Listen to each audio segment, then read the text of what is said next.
My name is Michael Storms. That's my name before I became Muslim.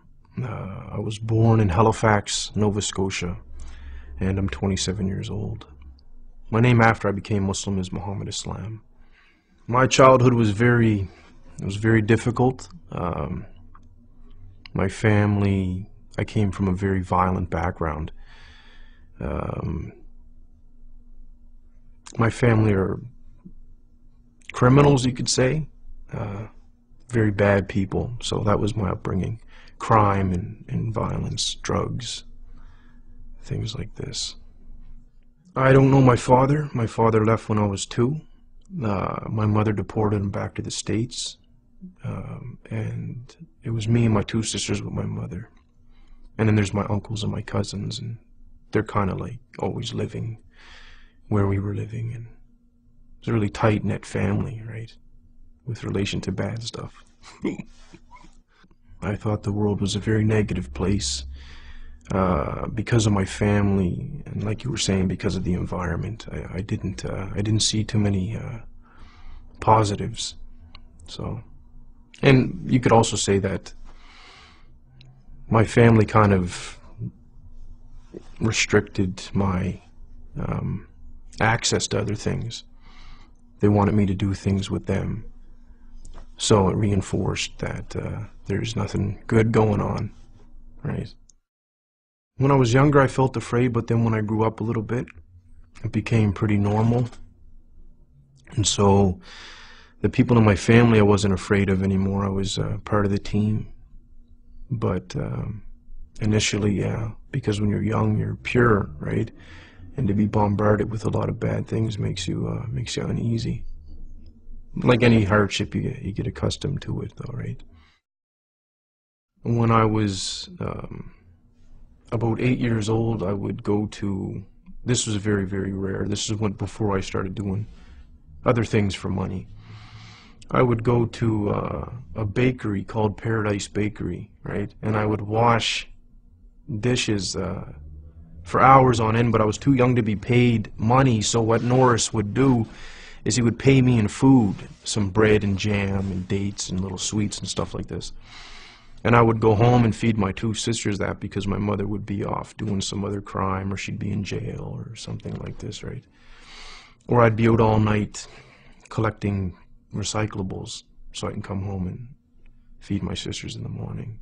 When you see that you haven't eaten for a couple days, you know, and there's nothing, so you have to try to do something to feed yourself and feed your family, right? So my other family wouldn't really take care of us. I started my little career when I was 14, you could say, and I was never close enough with too many people to say that I had friends that I could call on. I never really trusted anybody. And school wasn't for me. I never finished school. I didn't have time for it.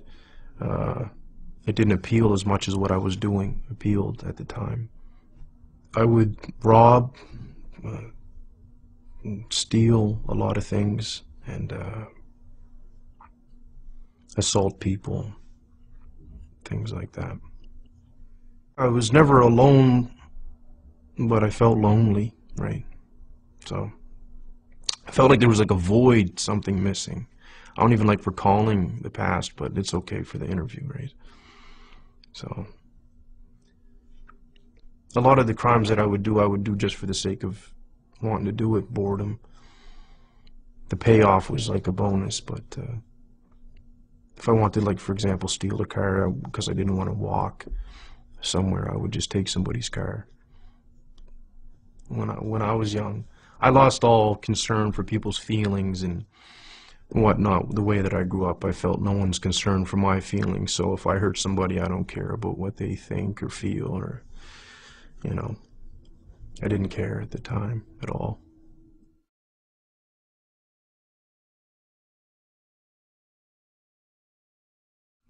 I was in my cell. It was towards the end of my sentence. I was just about to get out.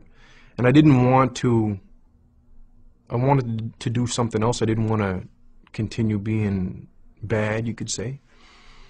And so the way that I started to ask questions when I was by myself was along the lines of, I don't know if there's a God or if you exist, or I could be talking to myself for all I know. I don't know why I'm alive. Things like this. But if there's a reason why I'm alive, or if I'm not talking to myself and there is a real creator, as people would call it, can you show me why I'm alive? And then I would just talk and say, for example, I stressed the point that I needed it to be shown to me because I didn't trust anybody, let alone somebody telling me about God, right? I had a brother named Ahmed talk to me about Islam initially, but again, he told me, so I didn't believe him. And he would mention things like heaven and hell, and I didn't believe what he was saying until I had a dream of both the places. And even then I was being resistant. I was like, maybe that was a fluke and this and that, right? I had a dream of the Prophet Muhammad, peace be upon him.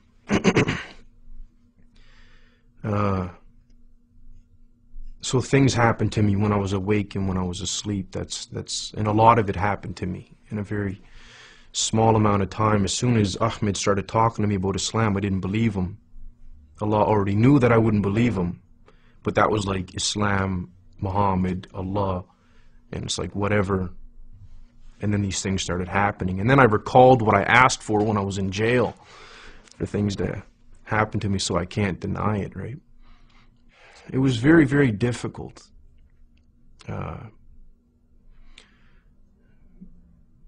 Doing what somebody else wanted you to do. It was so difficult for me, right?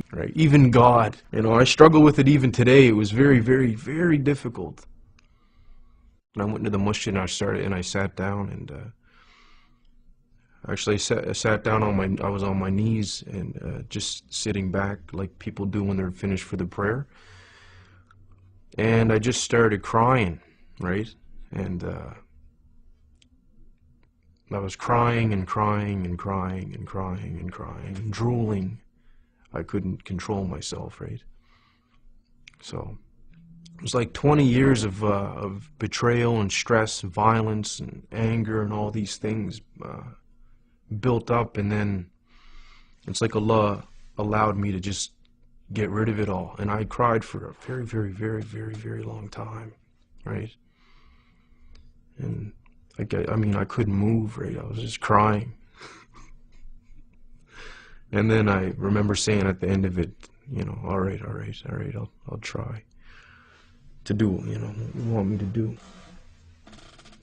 I am most pleased that I pray. Yeah, it's important, very, very important. A feeling of safety from Allah and from His punishment, you could say. That's what I get out of it, like a calmness and that I'm all right for right now until the next prayer comes in, or until tomorrow.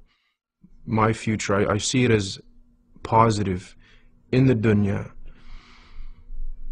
because it's going to be controlled and very simple, and that's why that's my positive future here. Very simple lifestyle. That's positive. Don't hurt nobody. Don't get hurt. Inshallah, if I get forgiven in the next life, that's what makes me feel really positive, right? If I get forgiven, it'd be great. Inshallah.